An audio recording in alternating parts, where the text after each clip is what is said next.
V Ajštruhe byše jen pola BAG tobě, temeachu jen džil konzervu, jen skvat. A tam se jen mu když oni nešto už měli konzervu dostat. A jenož jen příklad, my jsme měli Čeže, že to zase všetce vyle šikupoval, vou a nojha také věci šedživač.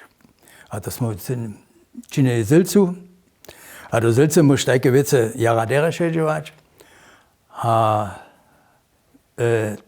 to pak něho něké za očko a za ludność tak bylo, že buďte to něké rábali. Ano, to jara mir nešlo. A da jsem se jadera nešto nicpan ždač, kam může jen to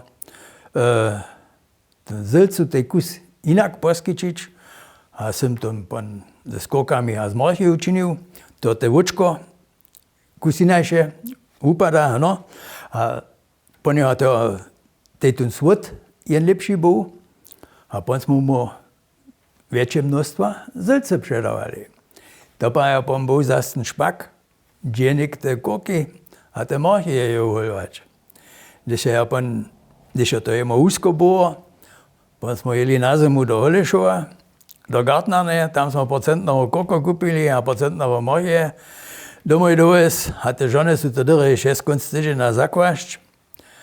A tak jsme mohli z najmenša celé leto zase s tím zastarať.